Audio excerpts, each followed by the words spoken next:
everyone, welcome to a video of mine.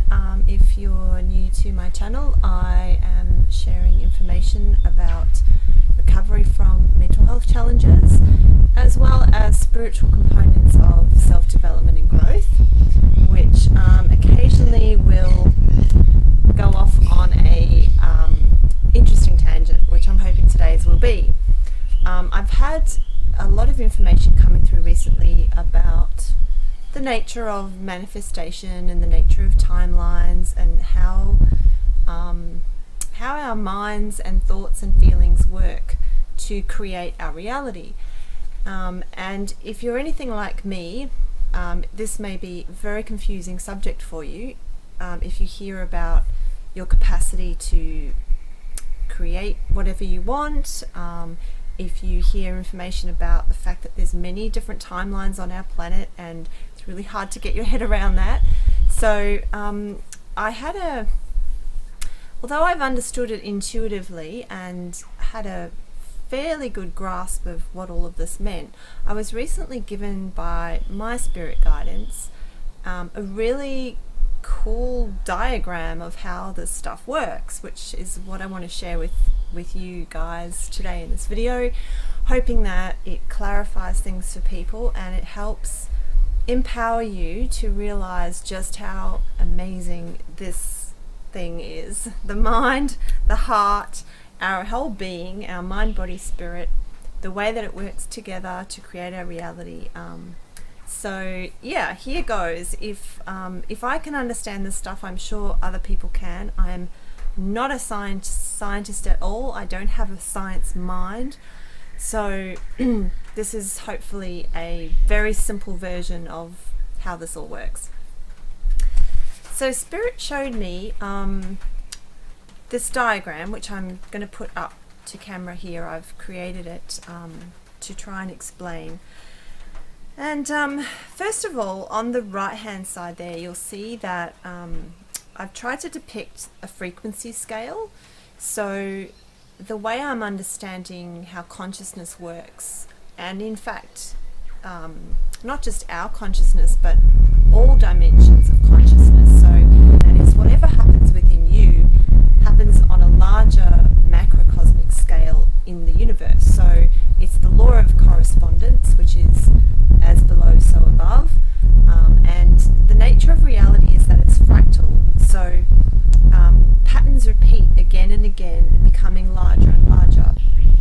And if you haven't looked into fractals, go and have a bit of exploration on the internet or in books about it. It's a really interesting science in itself. But one good analogy is how if you look from outer space at the map around any of our countries, like Australia, for example, where I live, the line around the coastline looks a certain way. It's kind of higgledy-piggledy and has a certain rhythm to it.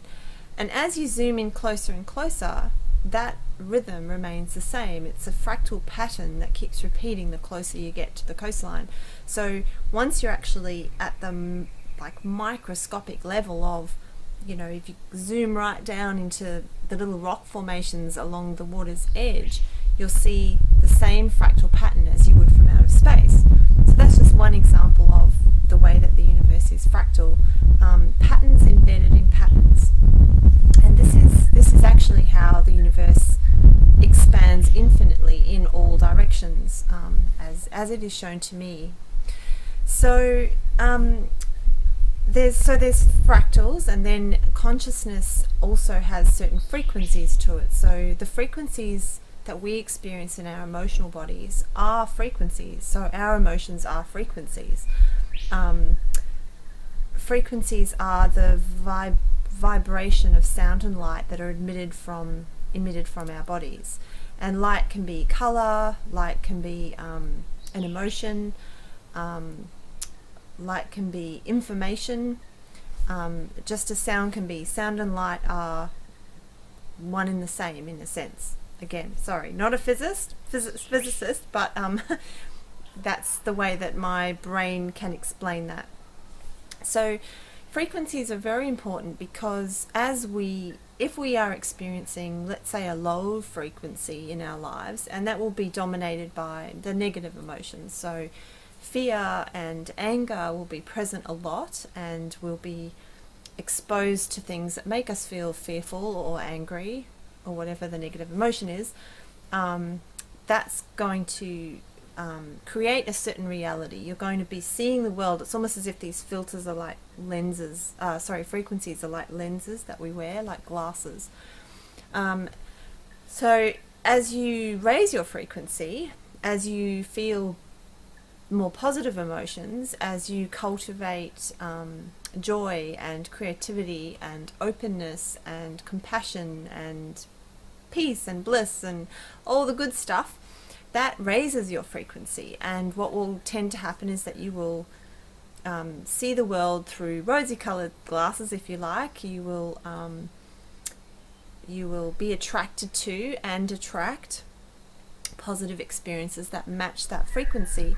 This is another law, which is called the law of attraction, which is that like frequency attracts like frequency. So, quantum physics is all over this, and if you want to explore more about the actual science behind it, that's the direction to go in, is have a look at quantum physics. I'll put a link to Dan Winter down below for those of you who are real science minded. I think he's one of the most amazing thinkers of how physics and science intersects with spirituality and this thing that we're calling ascension, which is ascension is essentially a raising of the frequency of the whole planet as well as our collective human consciousness. Now, each of us is going through this on our own as well as a collective. So for some of us, we'll be having a personal ascension right now on the planet, a experiencing of the higher frequency emotions. So for me personally, I am living in a state of what I would have called enlightenment a few years ago. I don't like to use that word anymore because it feels very, I suppose, heavy, as if, I've been a monk sitting in the hills meditating for 40 years or something. It feels, if I don't want to project or use a word that would make people feel it was out of reach to you. But enlightenment to me means bliss, and also awareness and a sense of being at one with all, and these kinds of experiences, which are now fairly constant in my life.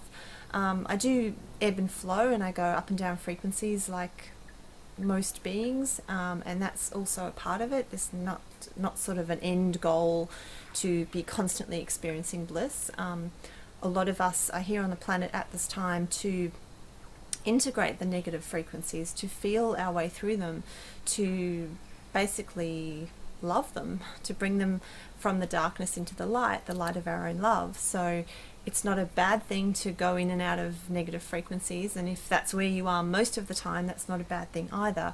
We just are wherever we're at, and I'll explain it as I go today. But yeah, a basic understanding of frequency is important for this presentation. So on the right hand side there, I have a chart of frequency. So the higher up we have bliss, love, light, joy, peace. Compassion is, anything positive.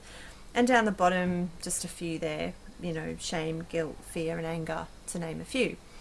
And I've used the colours, don't get too attached to what colour I've used for which frequency. It was really just to show like bandwidths, like a radio station or something, to show the bandwidths of frequency. A good metaphor is like a train tracks running, and as each of these lines depicts a timeline, they can merge and become kind of entangled with each other. So I suppose the other analogy is bandwidths on a radio station, where sometimes when you tune in you might hear two stations at once, and they're actually, it's quite a weird sensation. So the timelines are like this. They're like either like train tracks that are merging and then parting, or bandwidths on a radio station that are merging and parting as well. So this from our perspective as a human being, it will usually seem seamless. We won't notice that we're jumping from timeline to timeline, and that's how it's meant to be. But actually, if you experience a large range of moods and you manifest a lot of different experiences in one day, you're probably jumping timelines. Like, that's how I conceive of it anyway. That's how I conceive of where I'm at any given time.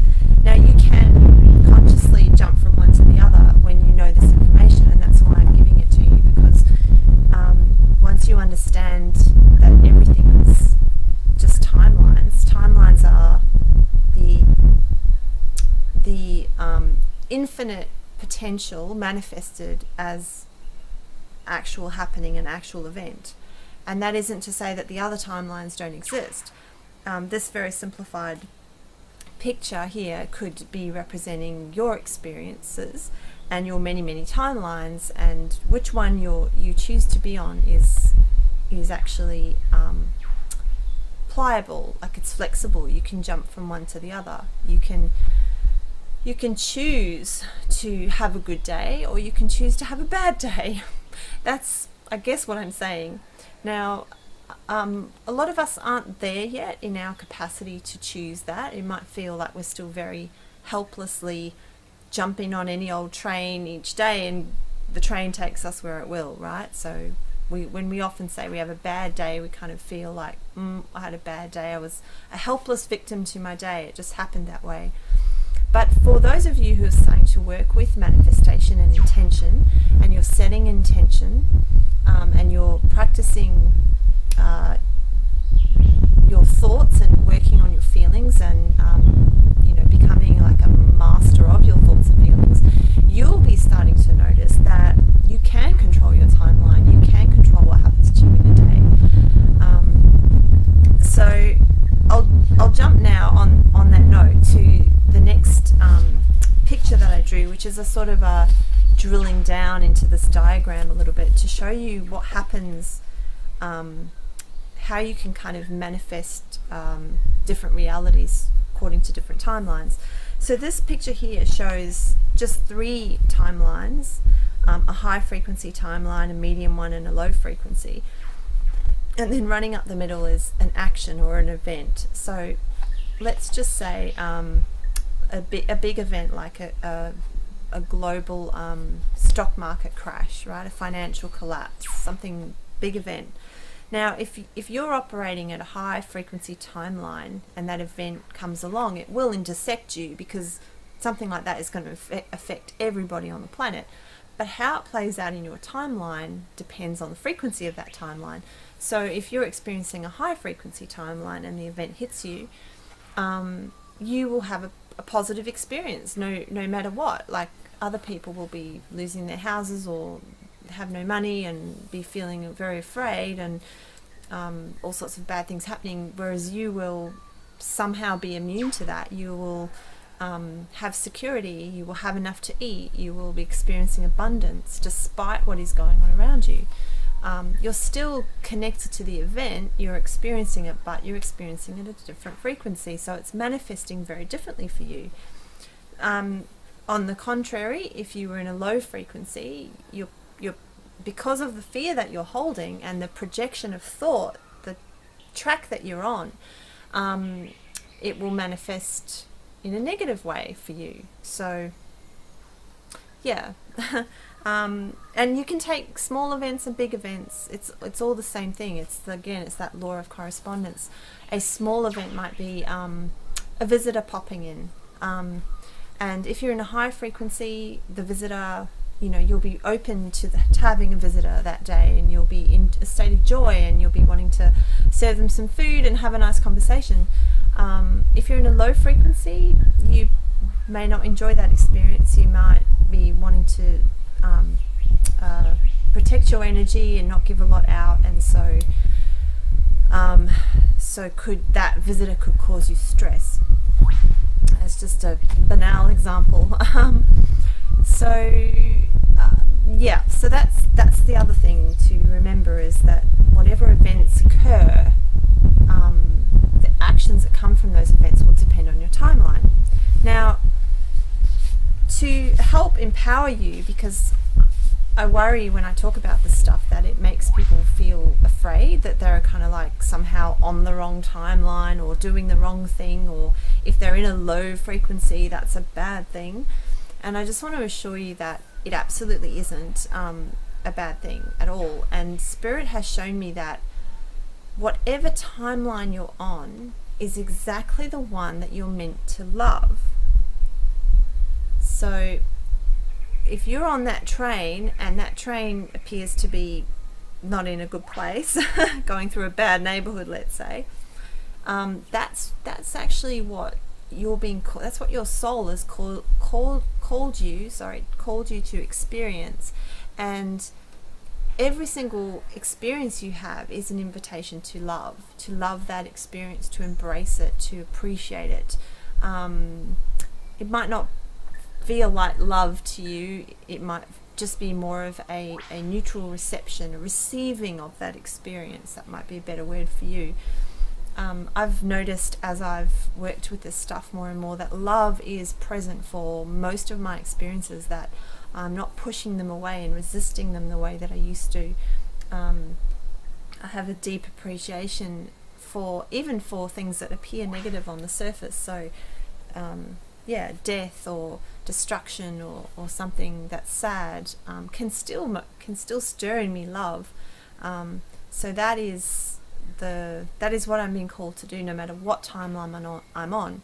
So that's the first thing, is to trust the timeline that you're on as being exactly the one that you're meant to be on, right? And not to resist it, because that's where we get into problems of, well, this timeline is better than that timeline, and resistance is what pushes things into the shadow, into denial, and doesn't allow them to be integrated into the light of our consciousness. So that's the first thing, is trust the timeline that you're on. The second thing is, how do you actually choose the timeline? Like, what is a timeline exactly? And Spirit also helped me drill down into this. Now, on the surface, it is an experience. Whatever, right now, I'm in a timeline, and my timeline has me sitting here talking to you in this environment, with this feeling in my body, and with these thoughts in my mind and these words coming out. That's my timeline. But if you go deeper into a timeline, the Spirit showed me that it's constructed from thoughts and feelings that are kind of woven together.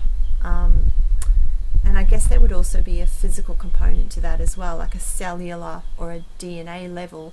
But just for the moment, my understanding that I can work with anyway is my thoughts and my feelings. So you can choose your timeline by choosing your thoughts. That's the message here. We actually have enormous power in this regard, but because we're rushing around, and we're often just we are literally on automatic pilot. Our thoughts are just running the show and perpetuating a timeline that's habitual. So if it's if negative experiences are showing up in your life a lot, you're probably running a thought program that is negative and is recreating that scenario. Don't beat yourself up for that, because the first liberating moment is when you become aware of how much power these thoughts have. And I do say thoughts ahead of feelings, but for some people it might be the opposite. They're intertwined. Our thoughts create our feelings. If we have really negative thoughts, they're likely to produce really negative feelings. Well, they will. It's not likely, they will. They will produce negative feelings. So if we have positive thoughts, it'll produce positive feelings. So these are, so that can also get a bit tangled, but as we work with this stuff, we sort of flush out the impurities. We flush out any of the obstacles that might be blocking positive thoughts into creating positive feelings. Because I know for some people that they're very stuck in a negative mindset, and just having a positive thought isn't going to change the feeling. If that's you, then that just means you've got some more practice to do. That's, have faith in this process. Have faith that if you mindfully practice positive thoughts, it will reap rewards and you'll start to have positive feelings. And then when you get to that level of mastery, you actually start to create a positive timeline. So it begins with your thoughts. You have quite a lot of control over them, much more than you probably think. Yes, they do run on automatic pilot, but if you stop and listen to them and create an awareness around them, you'll actually be able to intercept and you'll be able to choose. Now, this brings me to the third diagram that I created for you guys, because Spirit also showed me, it was quite an interesting vision or experience that I had, where I had a thought kind of plop down. It felt like when I say plop, I was shown a drop of water hitting a surface, like a pool, and how a drop hits the surface and then it ripples out. And I don't know if anyone's ever seen drops in slow motion camera, but that really, really slow drop, and then as it hits the water, it kind of bursts open like a little flower and all these droplets. Very beautiful. So that's as slow as my thought was when Spirit showed me this. It's like Spirit put a freeze or extremely slow motion camera and then a freeze frame on my thought. So I had this thought, and I realized, I was able to kind of look back at the thought and go, "Ooh, this is what a thought looks like." It's quite an interesting moment. And I realized I have a choice from this point, this moment that Spirit's frozen for me in time, to choose the next thought. And so this picture here, what I've tried to depict is that thoughts are built on association. So thoughts are built on previous thoughts.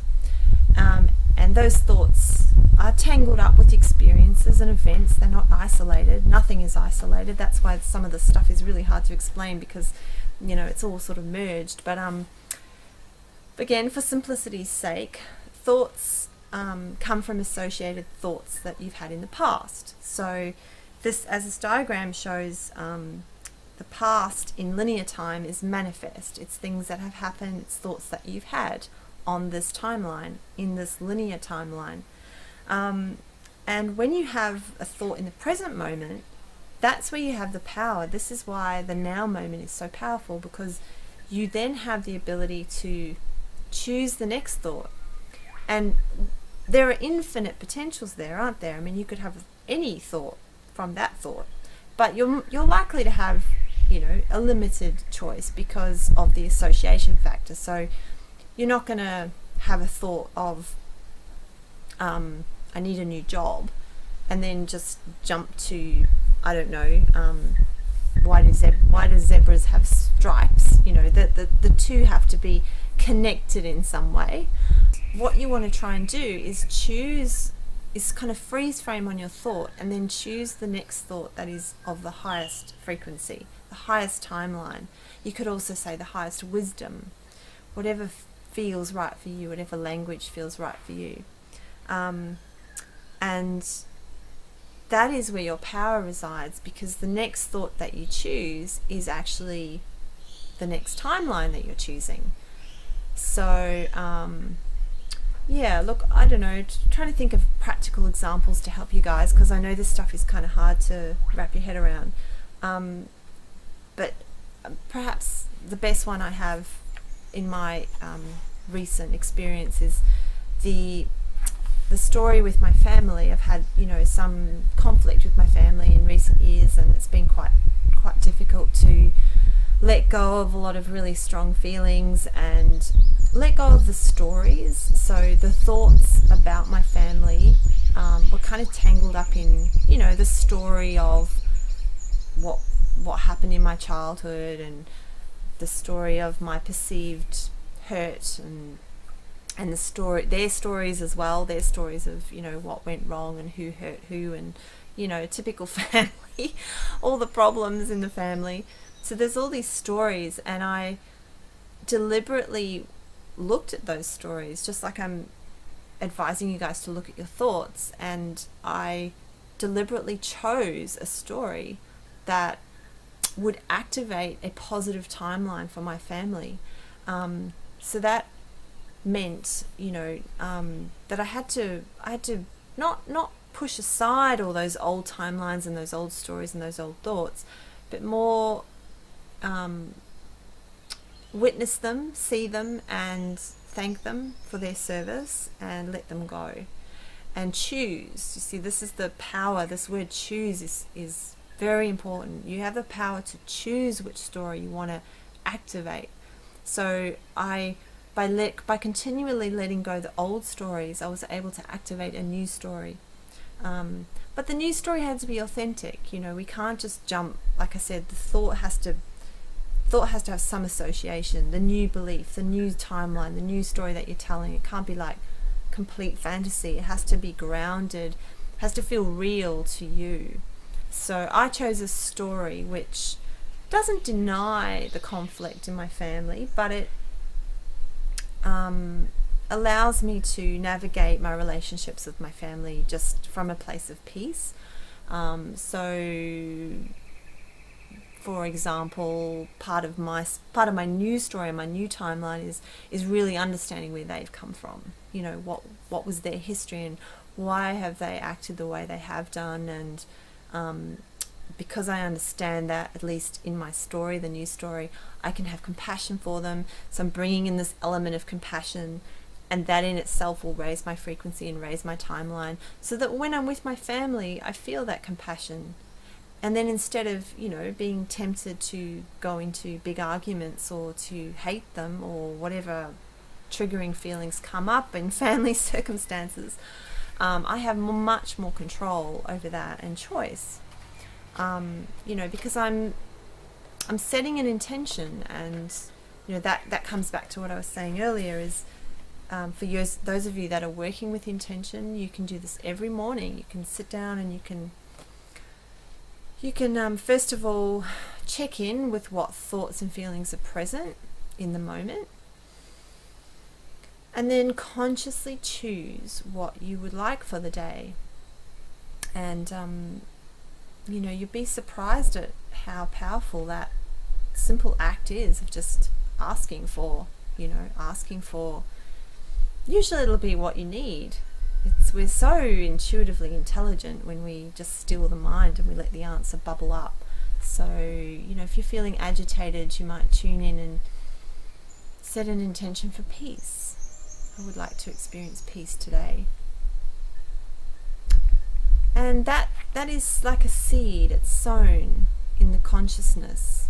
And even though you may not be aware of it as you go about your day, you'll most likely find yourself choosing things, actions, thoughts that are going to produce more peace than if you hadn't have set that intention. So they are very powerful practices. And this stuff it needs to be worked on and practiced pretty much all the time until it becomes automatic. And I probably am doing this automatically now, so I'm not saying to you all this is hard work forever. There does come a point where you've retrained your brain, your mind to be comfortable in the higher frequencies. I mean, that's the other thing, is if you've lived a long time in the lower frequencies, or you're experiencing timelines which are very messy and disturbing and uncomfortable, it's going to take a while to make the little incremental steps you need to raise your frequency. So don't be kind of bummed out if you start out setting intentions for love, bliss and joy and ecstasy, and you hardly kind of move from, shame. Just be super patient and kind to yourself and make little adjustments. Even there's a beautiful scale of emotional frequencies by Richard Hawkins. I might have that name wrong. I'll put the link in down below to the book that he's written on this, where he's calibrated all the different frequencies. And he explains that courage is a tipping point of frequency. So the emotions below courage, which include anger and grief and fear and a few other things which might surprise you, such as desire. Those emotions are of a lower frequency, a negative frequency. Courage, though, is the tipping point. So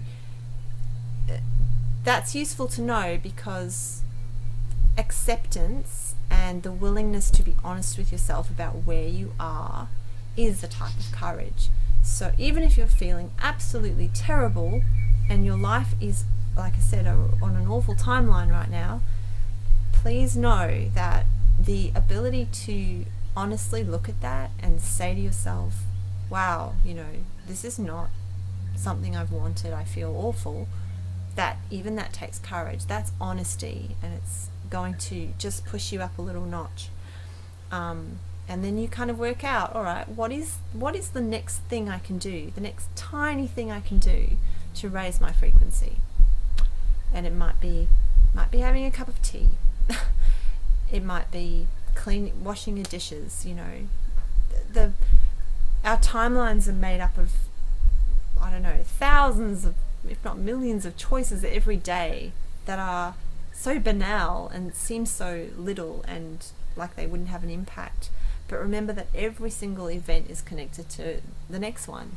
So, don't discount anything. Even just picking a flower and smelling its beautiful scent, or cooking yourself a nice meal, or I know I raise my frequency by keeping my home really tidy. I love tidying and cleaning things, because then I look around and I feel calm, and my intention is to feel under control, so that I don't want to feel stressed. So I'm deliberately creating that. Okay, well, it's over the half-hour mark, so I'm going to end it there, and I hope I've done this justice. Gosh, it was a challenge, and I'm going to write a blog about it as well, so it'll be in the written word. But if you have questions and you want to know more, please let me know, and I'll try to answer them, or ask your own spirit, because that's where we're all going. We're all able now to access spirit knowledge from higher self, knowledge from past lives, future lives, knowledge from helping and compassionate spirits. All this is becoming available the more that you open yourself up to it, I guess. Don't believe anyone but yourself, first and foremost. You are your own expert, your own source of wisdom. So, alright, on that note, I will leave you all, and wishing you a really beautiful day or night wherever you are. Namaste.